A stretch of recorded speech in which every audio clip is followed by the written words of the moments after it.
तो एन्जॉय आज तुम्हाला सर्वांना बोलून एक गेट टुगेदर दिले तो असेल आणि एन्जॉय घेण्यामध्ये जर तुम्ही इथे आलात या आमच्या स्वतःच्या ऑडिटोरियममध्ये तुम्ही बसलात आमच्या शाळेच्या. खरं पहिलं तर आम्ही इथं कोणाला बोलवत नाही, कोणाला कधी असं इन्व्हिटेशन पण देत नाही.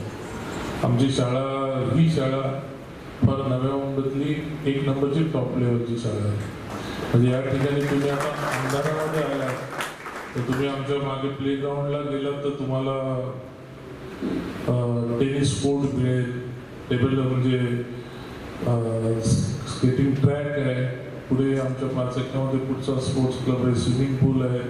म्हणजे सर्व एक इन्फ्रास्ट्रक्चर आम्ही या ठिकाणी डेव्हलप केलं आहे. हा इन्फ्रास्ट्रक्चर डेव्हलप करताना एक वेगळेपण आपल्याला मिळते. तसं तुम्हाला वाटलं की ही श्रीमंताची शाळा आहे, या शाळेमध्ये आम्हा सरकारनं परवडणार नाही तेवढी फी आहे. म्हणजे माझ्या आयडियाप्रमाणे 60 असेल 70 असेल वर्षाची फी आहे, हजारामध्ये. म्हणजे वेगळे. पण आम्ही ह्याकडे बघत नाही, पण आम्ही आमचं दुसरं पण आमचं, तुम्ही जर रस्त्याच्या पलीकडे त्या बाजूला गेलाच नाही, तुम्हाला कुठे जायला भेटलंच नसेल, रस्त्याच्या पलीकडे आमचं संपूर्ण स्लम एरिया आहे. त्या स्लम एरियामध्ये सुद्धा आमच्या 2 शाळा आहेत. एक 10वी पर्यंत आहे, ग्रँडेड शाळा आहे. एक आता आम्ही 5-6 वर्षापासून चालू केलेली शाळा, ती गरीब मुलांसाठी शाळा. पण चांगलं एज्युकेशन, चांगलं आम्ही हँडल देतो. त्याच्यामध्ये आम्ही इथं जरी 50-60 हजारामध्ये जरी आम्ही फी घेत असली तरी तिथे फक्त महिन्याला 50 रुपये, वर्षाला फक्त 600-700 रुपये फी घेत असताना एक आम्ही क्वालिटी मेंटेन करतो. स्पोर्ट्समध्ये सुनील चौगुले स्पोर्ट असोसिएशन आहे आमचं.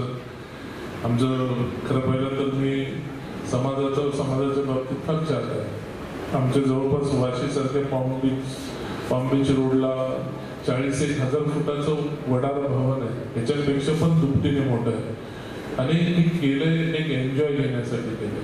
तुम्हाला वाटत असेल आज मुलगा माझा सिव्हिल इंजिनियर आहे, आज तुम्हाला आम्ही बोलवलंय. आम्ही कष्टातून आम्ही हे इन्फ्रास्ट्रक्चर उभं केलेलं आहे. इथे पॉलिटिक्समध्ये एक वेगळं नाव आहे. म्हणजे 2009ला खासदारकी मी 30,000 मतांनी आलो असेल, मागच्या वेळेस 2009ला आमदारकी 11,000 मतांनी हरलो असेल, आता आमदारकी मी 7,000 मतांनी हरलो असेल. पण हारण्यामध्ये पण एक जिद्द आहे आणि विजय मिळवण्याची.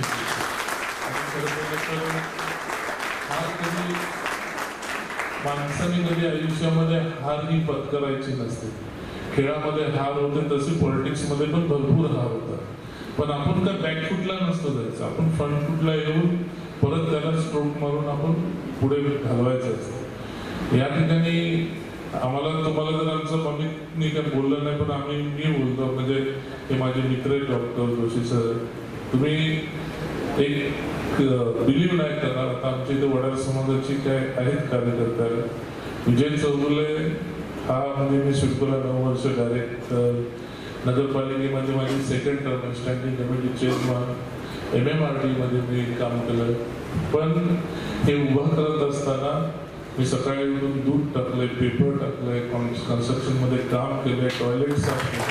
हे सगळं मी का सांगतो, आज आमच्याकडे करोडोच्या गाड्या असतील, करोडोच्या प्रॉपर्टी असतील, पण ते उभं करताना फार कष्टही महत्वाचे असते. आई वडिलांचं स्वप्न असतं की मुलाने मोठं व्हावं, मोठं होऊन काहीतरी करून दाखवावं. आज तुम्ही एवढ्या लांबून आलात, मुली आल्यात, मुलं आल्यात.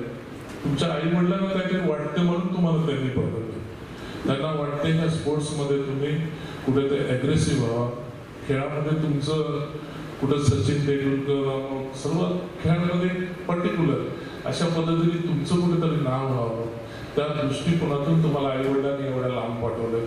त्याच्यामुळे तुम्ही पण एक जिद्द घेत असताना खेळाडूचं स्पोर्ट्समॅनशिप असू द्या, पण त्याच्याबरोबर एज्युकेशनवरती पण प्रिपेअर करायला पाहिजे.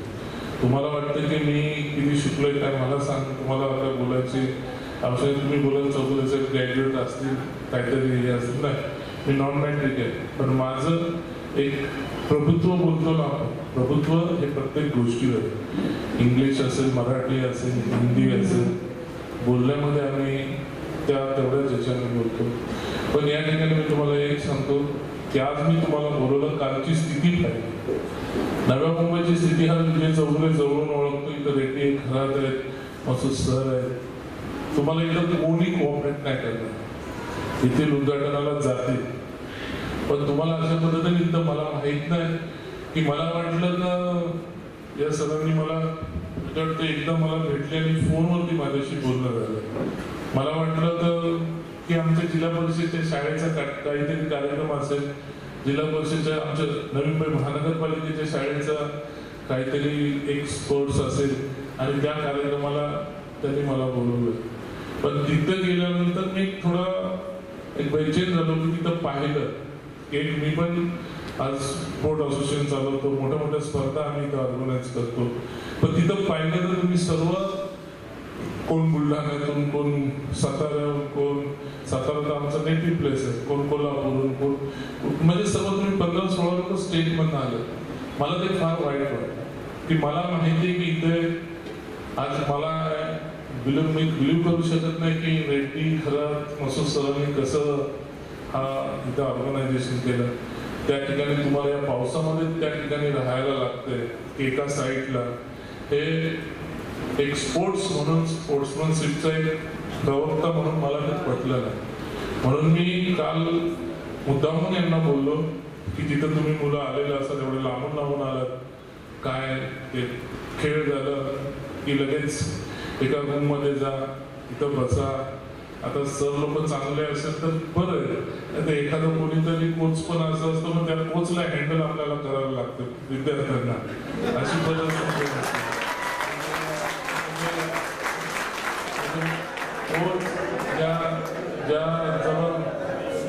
ज्या जबाबदाऱ्यांनी आपल्या आई वडिलांनी आपल्याला पाठवलेलं असतं, एवढ्या लांब जा खेळा, त्यावेळेस कोचची एक रिस्पॉन्सिबिलिटी असते. एक त्याच्याबरोबर एक ही रिस्पॉन्सिबिलिटी एवढी मोठी असते की आई वडिलांनंतर तुम्ही खेळायला जर त्यावेळेस तुम्ही विद्यार्थ्यांना बाहेर घेऊन जाता तर पूर्णपणे जबाबदारी तुमची असते.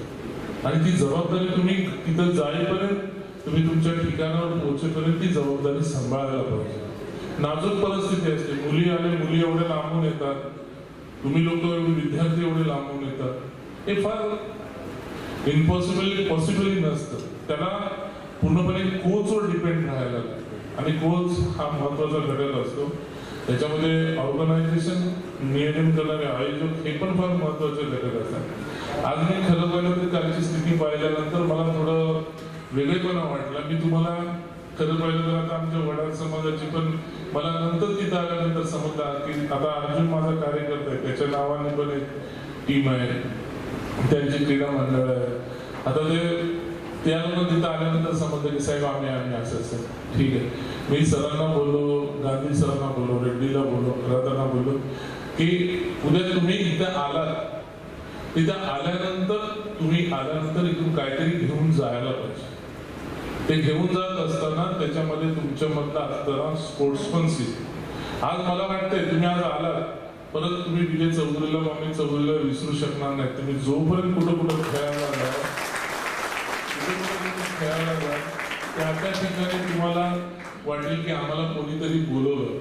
खरं पहिलं तर आज मी माझा एवढा वेळ दिलाय, एवढा वेळ माझ्याकडे नसतोच, मुळात नसतोच माझ्याकडे. मी एका मिनिटाला मला फार व्हॅल्युएशन माझ्या वेळेला, म्हणजे मी 1-2 कार्यक्रम कॅन्सल करून मी इथं तुमच्यासाठी थांबलो. मम्मीला तर मी संध्याकाळी 5 वाजता सांगितलं बघा असा कार्यक्रम मी तू ये. म्हणजे आम्हाला फक्त एवढंच आहे की या ठिकाणी not a politician, not a social worker, एक तुमच्या मधला एक स्पोर्ट्समनशिप मधला एक स्पोर्ट्समन म्हणून आज मी तुमच्यामध्ये बरोबर मी इथं बसलोय. आणि तुम्हाला पण मी सांगतो, काही गोष्टी करत असताना इमाने इतबारे करा. शिक्षण घ्यायचं असेल तर इमाने इतबारे, स्पोर्ट्स करायचं असेल तर इमाने इतबारे. तर ह्याच्या मागे प्रत्येकाचं एक मेहनत असते. ते आई वडील असतील, आपले शिक्षक असतील, आपले स्पोर्ट्समनचे शिक्षक असतील, त्यांची प्रत्येकाची मेहनत तुमच्या मागे लागलेली असते. फक्त खेळायचं म्हणून खेळू नका, अभ्यास करायचा म्हणून करू नका. हा, माणसाला आयुष्यात जे आवडेल ते करा. आता आमचा मम्मी इंजिनियर झाला, तर तुम्हाला सरप्राईज वाटत असेल म्हणजे मग मी इंजिनियर आहे, नगरसेवक आहे, त्याच्या पलीकडे जाऊन तो उद्योगपती. त्याचं स्वतःच आम्ही तर त्याला असं एवढ्या संकुचित वृत्तीने मी ठेवलं नाही. कधी कधी आम्ही मित्र म्हणून वागतो, कधी कधी मुलगा बाप म्हणून सुद्धा आम्ही वागतो. पण त्याला ते एज्युकेशन घेत असताना तो स्वतःचा बिझनेस सांभाळून तो करत होता. म्हणजे त्याची 12वी झाली, SSC झाली, नंतर डिप्लोमा, नंतर मग डिग्री, ह्या सर्व गोष्टी करत असताना त्याच्या धंद्यावरती पण तेवढं लक्ष होतं. आज तो करोडोच्या गाडीने फिरत असेल तर कोण बोलू शकत नाही की हा विजय चौगुलेंचा मुलगा अशा वेगळ्या पद्धतीने. आता इथून गेलं तर तो त्याच्या प्लॅन्टवरती जाईल.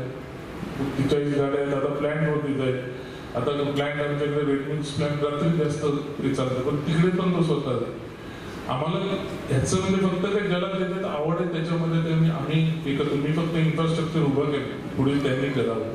तसं तुम्हाला सांगायचा अर्थ एवढ्यासाठी की एक बघा, तुम्ही इथं आल्यानंतर तुम्हाला वाटलं पाहिजे की आज तुम्ही एन्जॉय केलं होतं, आम्ही मागे बसलो होतो. खरं पण माणसाने एन्जॉय घ्यायला पाहिजे. मी जसं बोललो की आज तुम्हाला बोलवलं की त्याच्या मागे पण मला पण काहीतरी भेटतंय. तुम्हालाच भेटत नाही, मला पण काहीतरी स्फूर्ती भेटते की मला पण वाटते की त्या मुलांमध्ये आज राहिलो, मुलांच्या सारखाच एक एन्जॉय केला. जरी आम्ही हातपाय नाही हलवले तरी तन मन हे तुमच्यामध्ये मिक्सअप झाले. आणि म्हणून आज तुम्हाला स्पेशली आम्ही बोलवलं की या ठिकाणी मला चॉकबॉल हे काय माहीत पण होतं. तिथे आल्यानंतर मला समजलं, तिथे आल्यानंतर तुमची जे एकच गेम पाहिला त्याच्यामध्ये जी तुमच्यामध्ये जी एक व्यायामाची एक खेळाचं एवढं हे आहे की त्याच्यात तुमच्या हालचाली एवढे शरीराच्या असतात की मला तर काल वाईट वाटत होतं की त्या मैदानावरती दगड अशी छोटी छोटी दगड होती. माझं एक असतं, तुम्हाला मी सांगतो ना, या मी जरी स्टेजवर असलं तरी इथून मी त्या टोकापर्यंत माझं कधी लक्ष असतं. मी तिथं पाहिल्यानंतर सरांना बोललो की मुलं पडतात, काय ठिकाणी तुम्ही गुडघे टेकतात, ते दगड म्हणजे उद्या जाताना कोण जखमी होऊन गेला तरी ते फार माणसाला लागण्यासारखं आहे. पण पुढच्या वेळेस याल तेव्हा फार सन्मानाने तुम्हाला चांगल्या पद्धतीने आम्ही तुम्हाला नियोजन करून देऊ. तर नियोजन हे आमच्यासाठी नसेल, नियोजन हे आमच्यासाठी नसेल, माझ्यासाठी नसेल, हे तुमच्यासाठी असेल. म्हणून मला वाईट वाटलं होतं की उद्याचा दिवस तुम्ही काल खेळला, पावसामुळे तुम्ही कंटाळून गेला असाल, आज पण खेळ झाला, आजचा जी तुम्ही आता एन्जॉय घ्याल तीच एन्जॉयची स्फूर्ती जसं सरांनी सांगितलं उद्या ती तुम्हाला पूर्ण दिवसभरामध्ये खेळासाठी ती उपयोगी पडेल. म्हणून आज तुम्ही इथं जर आलात, ज्या पद्धतीने आलात त्याच पद्धतीने घरी जा. उद्या घरी गेल्यानंतर आईला हरल्याचं दुःख नसलं नाही पाहिजे. माझा मुलगा खेळून आल्याचं सुख त्या आईच्या आणि वडिलांच्याकडे असलं पाहिजे. एवढा लांब खेळायला गेला होता, एवढ्या लांब खेळून आला, एक त्याचे एक वेगळं पण वाटतं घरातल्या.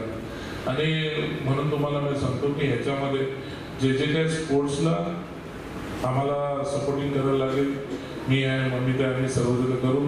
आज आमच्या युवा नेता आदित्य ठाकरेंचा वाढदिवस होता, त्याचा वेगळं साधून आम्ही तुम्हाला सर्वांना बोलवलं.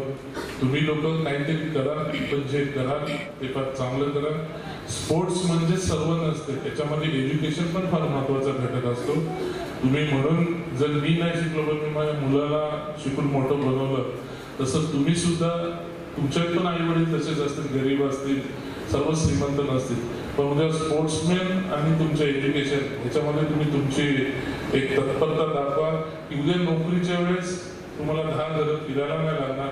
स्पोर्ट्समनशिपचं सर्टिफिकेट राहिलं तर त्याला प्राधान्य असतं आणि त्या प्राधान्याच्या माध्यमातून तुम्हाला कुठेतरी चांगली नोकरी लागेल. या पद्धतीने सर्वजण हे करा. आज आला, तुम्ही एन्जॉय घेतला. तुम्ही आता 9 वाजले, सर्वजण जेवणाची व्यवस्था केलेली आहे. अजून थोडा एन्जॉय घ्यायचं असेल तर सरांना सांगा, पण तुम्हाला एन्जॉय देतील. आणि ज्यांना जेवणाची व्यवस्था केलेली आहे, पण इथून तुम्ही गेल्यानंतर एवढं तरी तुम्ही सर्वांना सांगा की खरोखरच आम्ही नव्या मुंबईला गेलो होतो आणि आम्हाला चौगुले साहेबांनी बोलवलं ना, आमचा जो सन्मान केला, सन्मान माझा नाही, सर्वांचा सन्मान केला, तो फार वेगळ्या पद्धतीने झाला. आणि ते काय तुमच्या स्मरणार्थ एवढं मला वाटतंय. आणि उद्याच एवढे 15 टीम्स आहेत, म्हणजे मुंबई उपनगरातून 22 टीम असतील, 22 टीम आहेत. उद्या ही कधीही मनामध्ये खंत लावू नका. ते चालतं बोलतो उदाहरण विजय चौगुले महाराजांनी माझ्या आयुष्यामध्ये मी कधी कधी विचार करतो की माझं नाव आई वडिलांनी कसं ठेवलं. म्हणजे आयुष्यात माझ्या नावाचाच विजय आहे, त्याच्यामुळे मी कधी पराजय तर कधी होऊ शकत नाही. पण परत एकदा तुम्हाला एक सांगतो की तुम्हाला वाटत असेल की मला आई वडिलांचा सपोर्ट, यांचा सपोर्ट असं काय नाही. माझ्या लहानपणीच आई वडील एक्सपायर झाले. मला काका मामा या लोकांनीच मोठं केलेलं आहे. पण मी जिद्द माझ्या मुलांमध्ये ठेवलेले. आज एवढे माझ्याकडे जवळपास या ठिकाणी 3200 विद्यार्थी असतील, तिकडे स्लम मध्ये 2-3 हजार विद्यार्थी असतील. पण त्यांना एक वेगळ्या पद्धतीने तयार करण्याचा जो आम्ही विडा उचललेला आहे, त्याच्यामध्ये स्पोर्ट्समन असतील आणि एज्युकेटेड असतील. आता ममिताने मी बसून आम्ही एक वेगळं प्लॅनिंग करत होतो की 12 जुलैला उद्धव ठाकरेंचा वाढदिवस आहे, तर मी त्याला बोललो आपण एक ॲम्ब्युलन्स देऊया. आणि त्याला सांगितलं की 111 वार्ड आहेत आमचे यंग नगरसेवक. आमच्या शिवसेनेमध्ये जवळपास 15 ते 20 ममितच्या लेवलचे लेडीज जेंट्समध्ये जवळपास 23-22.5 अशामध्येच यंग लोक आहेत. मी त्याला तेच सांगत होतो की प्रत्येक वॉर्डमधनं 11 विद्यार्थी शोधून काढ. 11 एज्युकेटेड इंजिनियर असतील, काही लोक IT झाले असतील, काही शिकलेले असतील, काही असतील, पण त्यांना नोकरी नसेल.